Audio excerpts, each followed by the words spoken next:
Get ready for a jaw-dropping video that uncovers some shocking stories about famous individuals who met their unfortunate demise in unexpected animal encounters. From legendary adventurers to movie stars, you won't believe the unbelievable incidents that took their lives. Join me as we delve into these tragic tales and explore the untamed side of the animal kingdom. Let's talk about Taylor Mitchell, shall we? Taylor Mitchell was a talented singer-songwriter who was born on October 27, 1990, in Toronto, Canada. She was making waves in the music industry with her folk and acoustic sound. She captured the hearts of many with her soulful voice and heartfelt lyrics. She released her debut album, For Your Consideration, in 2009, which received critical acclaim and showcased her talent as a singer and songwriter. It looked like she was just a step away from stardom. Tragically, Taylor's promising career would be cut short. Having some free time before her next concert, Mitchell, an environmentalist who enjoyed nature walks, went to Cape Breton Highlands National Park on the sunny afternoon of October 27, 2009. Imagine this, a peaceful visit to the national park turned into a terrifying encounter. While hiking, she was unexpectedly attacked by a coyote. Sadly, Mitchell lost her life due to the severity of the attack and subsequent blood loss. What made this incident even more shocking was that it was the first recorded case of an adult being killed by coyotes. This event left experts scratching their heads as coyotes were believed to be cautious and wary of humans. Jacques Boxberger, the legendary track and field athlete from France who left his mark on the world of long-distance races. Representing France at the 1968, 1972, 1976, and 1984 Summer Olympics, Boxberger showcased his incredible talent and determination. His achievements were not limited to just Olympic appearances. He clinched victory at the Paris Marathon in both 1983 and 1985, solidifying his status as one of the best in the field. In 1972, he secured the 1,500-meter title at the European Athletics Indoor Championships. And even after years of competing at such a high level, Boxberger continued to push himself. In 1987, he triumphed at the Marrakesh Marathon. But unfortunately, life would have an unfortunate fate in store for Jackie. In a tragic incident that took place in 2001, Boxberger's vacation turned into a horrifying nightmare during his family trip to Kenya. While attempting to film an elephant on a safari, the unexpected happened. The massive animal grabbed him with its trunk, flung him against a tree, and tragically trampled him to death. Horrified onlookers ran for their lives. Timothy Treadwell was an American environmentalist and bear enthusiast who dedicated his life to studying and living among grizzly bears. Born on April 29, 1957 in Long Island, New York, Treadwell developed a deep passion for wildlife from a young age. Treadwell's career can be described as unconventional and adventurous. In the late 1980s, he ventured into the remote wilderness of Alaska's Katmai National Park to observe and document the behavior of grizzly bears. Over the course of his career, he spent a total of 13 summers in close proximity to these magnificent creatures. Treadwell's approach to studying bears was unique. He would establish temporary camps within their habitat and live alongside them for months at a time. Through his observations, he sought to dispel negative stereotypes about grizzly bears while also advocating for their protection. In addition to his field work, Treadwell became known for his public speaking engagements and appearances on television programs such as Late Show with David Letterman and The Rosie O'Donnell Show. He used these platforms to raise awareness about bear conservation issues and promote understanding between humans and wildlife. Tragically, Timothy Treadwell's life came to an untimely end in October 2003.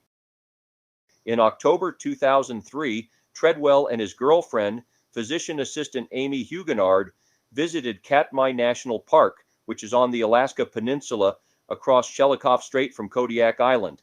Treadwell set his campsite near a salmon stream where wild bears commonly feed in autumn. Treadwell was in the park later in the year than normal, at a time when bears attempt to gain as much fat as possible before winter. Food was scarce that autumn, causing the bears to be even more aggressive than usual. Treadwell and Huguenard were to leave the park at his usual time of year and had actually returned to Kodiak on September 26th to store their gear for the season and catch a connecting flight to return to their home in California. After an argument with the airline ticketer over the price of altering his return ticket, Treadwell and Huguenard made the decision to return to their campsite on September 29th for an additional week. The bears he had been used to during the summer had already gone into torpor, and bears that Treadwell did not know from other parts of the park were moving into the area. Some of the last footage taken by Treadwell, hours before his death, includes video of a bear diving into the river repeatedly for a piece of dead salmon. Treadwell mentioned in the footage that he did not feel entirely comfortable around that particular bear. Around noon on Sunday, October 5th, 2003, Treadwell spoke with an associate in Malibu, California, by satellite phone. Treadwell mentioned no problems with any bears. The next day, October 6th, Willie Fulton, a Kodiak air taxi pilot, arrived at Treadwell and Huguenard's campsite to pick them up, but found the area abandoned, except for a bear, and contacted the local park rangers. The couple's mangled remains were discovered quickly upon investigation. Treadwell's disfigured head, partial spine, and right forearm and hand, with his wristwatch still on, were recovered a short distance from the camp. Huguenard's partial remains were found next to the torn and collapsed tents, partially buried in a mound of twigs and soil. A large male bear protecting the campsite was assumed to be the culprit and was shot by park rangers during their attempt to retrieve the bodies. Diane Whipple was an accomplished athlete who excelled in the sport of lacrosse. Diane Whipple gained recognition for her exceptional skills and dedication to the game. She played as a midfielder and was known for her speed, agility, and strategic play on the field. Her talent and passion for lacrosse earned her numerous accolades throughout her career. Whipple's achievements extended beyond the field as well. She became an influential figure in promoting women's sports. Her dedication to empowering female athletes inspired many young girls to pursue their dreams in sports. Tragically, Diane Whipple's life was cut short at the age of 33.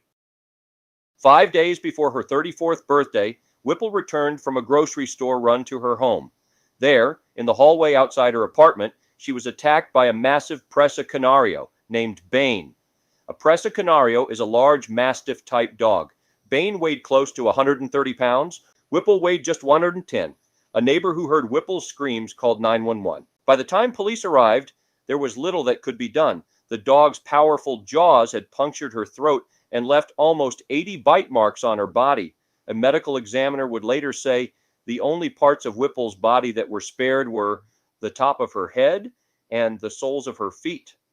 Marjorie Knoller, a former attorney who was in care of the dog, was convicted of second-degree murder in the dog-mauling death of Whipple in 2001. Let's talk about John Pickard.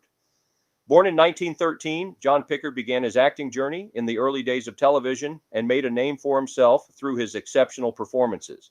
He appeared in numerous television shows and films. One of John Pickard's notable roles was in the popular TV series Boots and Saddles, where he portrayed Captain Shank Adams. His portrayal of the character captivated audiences and solidified his place as a talented actor. In addition to television, John Pickard also made appearances on the big screen. He starred in films such as The Gunfighter and The Steel Helmet, further showcasing his acting prowess. On that fateful day of August 4th, 1993, John Pickard had an unexpected encounter with a rather unruly member of his family farm, a large bull. Unfortunately, while trying to cross the field at the family farm, he found himself in the wrong place at the wrong time and ended up being run down and trampled by the mighty beast. He was 80 years old at the time of his untimely demise. Surinder Singh Bajwa was a prominent figure in Delhi's political landscape, serving as the deputy mayor of the city. He assumed office in April of 2007, bringing with him a wealth of experience and a commitment to serving the public. Tragically, Surinder Singh Bajwa's time in office was cut short later that same year. Unfortunately, he met a tragic fate. On October 20th, 2007, Bajwa was attacked by a group of monkeys at his home. Yes, you heard that right. He was attacked by a group of monkeys.